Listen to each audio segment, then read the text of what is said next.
Hello everyone, welcome back to Sri Bala Vantalu. ఈరోజు వీడియోలో కమ్మనైన ఒక పచ్చడిని ప్రిపేర్ చేసుకుందామండి. వంకాయలు టమాటో పచ్చడి అన్నమాట. ఈ పచ్చడి ఒక్కటి ఉంటే చాలు, కడుపు నిండా పచ్చడితోనే తినేయాలంత కమ్మగా ఉంటుందండి. మరైతే లేట్ చేయకుండా మనం ప్రాసెస్లోకి వెళ్ళిపోదాం.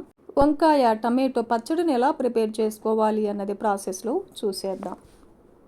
నేను ఇక్కడ వంకాయ టమాటో పచ్చడి కోసం ఒక 200 గ్రాములు వంకాయలు తీసుకున్నాను. ఏ కలర్ వంకాయలు తీసుకున్నా పర్వాలేదు. పచ్చడి టేస్టీగా ఉండడం కోసం ఒక 3 టమాటోలు తీసుకున్నాను. ఇప్పుడు ఇవన్నీ కట్ చేసుకోవాలి. అంతకంటే ముందుగా వాటర్లో కొద్దిగా సాల్ట్ వేసేసుకొని కలిపేసుకొని సాల్ట్ వాటర్లో వంకాయ ముక్కల్ని కట్ చేసి వేసుకోవాలి. తొడిమల్ని తీసేసి ఇలా రౌండ్ షేప్లో కట్ చేస్తున్నానండి. మీరు చిన్న చిన్న పీసెస్గా కూడా కట్ చేసుకోవచ్చు. వంకాయ ముక్కల్ని కట్ చేసిన వెంటనే సాల్ట్ వాటర్లో వేయాలండి, లేదంటే నల్లగా అయిపోతాయి ముక్కలు. ఇలాగే వంకాయలన్నిటినీ కట్ చేసుకొని సాల్ట్ వాటర్లో వేసేసుకోవాలి. టమాటోల్ని కూడా ఒకసారి శుభ్రంగా కడిగేసుకొని చిన్న చిన్న పీసెస్గా కట్ చేసుకోవాలి. ఇలా టమాటోలన్నిటినీ కట్ చేసుకొని సపరేట్గా ఒక ప్లేట్లో తీసి పెట్టేసుకుందాం. ఇప్పుడు స్టవ్ ఆన్ చేసుకొని ఒక ప్యాన్ పెట్టేసుకోవాలి. 1 టేబుల్ స్పూన్ ఆయిల్ వేసేసుకొని ఆయిల్ హీట్ ఎక్కిన తర్వాత ఒక 2 టేబుల్ స్పూన్లు వేరుశనగ గుళ్ళను వేసేసుకొని ఫస్ట్ వేరుశనగ గుళ్ళని వేయించుకోవాలి. వేరుశనగ గుళ్ళు కొద్దిగా వేగిన తర్వాత 1 టేబుల్ స్పూన్ ధనియాలను వేసేసుకొని ఒక 1/2 టేబుల్ స్పూన్ జీలకర్రను కూడా యాడ్ చేసుకోవాలి. నేను ఇక్కడ ఒక 10 ఎండుమిర్చి వేస్తున్నానండి. మీరు మీ టేస్ట్ తగినట్టు ఎండుమిర్చిని వేసేసుకోవచ్చు.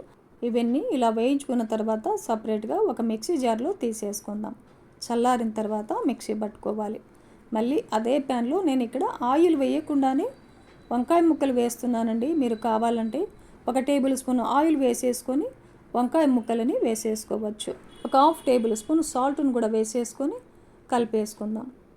వెంటనే సాల్ట్ వేసుకున్నామంటే వంకాయ ముక్కలు చేదు రాకుండా ఉంటాయన్నమాట.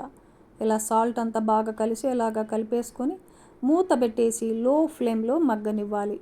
మధ్య మధ్యలో చెక్ చేసుకుంటూ ఉండాలి మూత తీసి.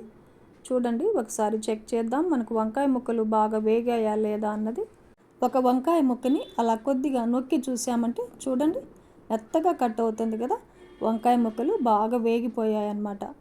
సపరేట్గా ఒక ప్లేట్లో తీసి పెట్టేసుకుందాం. మళ్ళీ అదే ప్యాన్లో 1 టేబుల్ స్పూన్ ఆయిల్ వేసేసుకొని ఆయిల్ హీట్ ఎక్కిన తర్వాత కట్ చేసి పెట్టుకున్న టమాటో ముక్కలన్నిటినీ వేసేసుకోవాలి. ఒక నిమ్మకాయ అంత చింతపండును కూడా ఒకసారి శుభ్రంగా కడిగేసి వేసేసుకోవాలి. ఒక 1/2 టేబుల్ స్పూన్ పసుపును కూడా వేసేసుకొని ఈ మొత్తాన్ని బాగా కలిపేసి మూత పెట్టేసి టమాటోల్ని మగ్గనివ్వాలి. చూడండి, టమాటోలు కొద్దిగా ఇలా మగ్గిన తర్వాత ఒక చిన్న కట్ట కొత్తిమీరని శుభ్రంగా కడిగేసి కాడులతో పాటే 2గా కట్ చేసి వేసేసుకొని కలిపేసుకోవాలి. మూత పెట్టేసి మరో 2 నిమిషాల పాటు లో ఫ్లేమ్లో మగ్గనిద్దాం. 2 నిమిషాల తర్వాత మూత తీసి చూసామంటే చూడండి టమాటో, చింతపండు, కొత్తిమీర అన్నీ కూడా బాగా మగ్గిపోయాయి. స్టవ్ ఆపేసి పూర్తిగా చల్లారనివ్వాలి.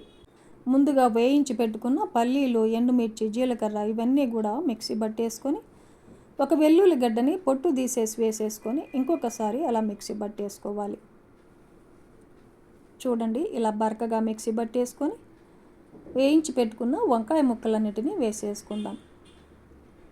వేయించి పెట్టుకున్న టమాటో, కొత్తిమీర, చింతపండు ఇవన్నీ కూడా వేసేసుకొని వంకాయ ముక్కలు వేయించుకునేటప్పుడు సాల్ట్ వేసాం కదండి, చూసుకొని ఇంకాస్త సాల్ట్ వేసేసుకొని మూత పెట్టేసి కొంచెం బరకగా మిక్సీ పట్టుకోవాలి.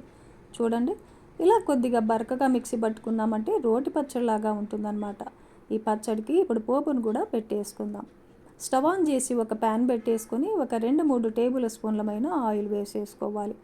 ఆయిల్ హీట్ ఎక్కిన తర్వాత ఒక 1/2 టేబుల్ స్పూన్ ఆవాలు, 1/2 టేబుల్ స్పూన్ జీలకర్ర, 1 టేబుల్ స్పూన్ శనగబేడలను వేసేసుకొని 1 టేబుల్ స్పూన్ మినపగుళ్ళు, ఒక 2-3 ఎండుమిర్చి, కొద్దిగా ఫ్రెష్ కరివేపాకు, ఒక 1/4 టేబుల్ స్పూన్ ఇంగువను కూడా యాడ్ చేసుకొని ఈ పోపునంతా బాగా వేయించుకున్న తర్వాత స్టవ్ ఆపేసి మిక్సీ పట్టుకున్న పచ్చడిని వేసేసుకొని కలిపేసుకున్నామంటే కమ్మనైన వంకాయ టమాటో పచ్చడి మనకు రెడీ అయిపోతుంది. డిష్ అవుట్ చేసుకుందాం.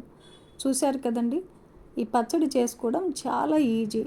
టేస్ట్ మాత్రం చాలా చాలా బాగుంటుందండి. వేడి వేడి అన్నంలో కాస్త నెయ్యి వేసుకొని పచ్చడి వేసుకొని తిన్నామంటే వావ్, సూపర్గా ఉంటుందండి. ఈ స్టైల్లో ఒక్కసారి మీరు ఇంట్లో ట్రై చేసి చూడండి. ఫ్యామిలీలందరికీ చాలా బాగా నచ్చుతుందండి. ఈ వీడియో నచ్చితే లైక్ చేయండి, షేర్ చేయండి, సబ్స్క్రైబ్ చేయండి. థ్యాంక్ యూ అండి. Thanks for watching.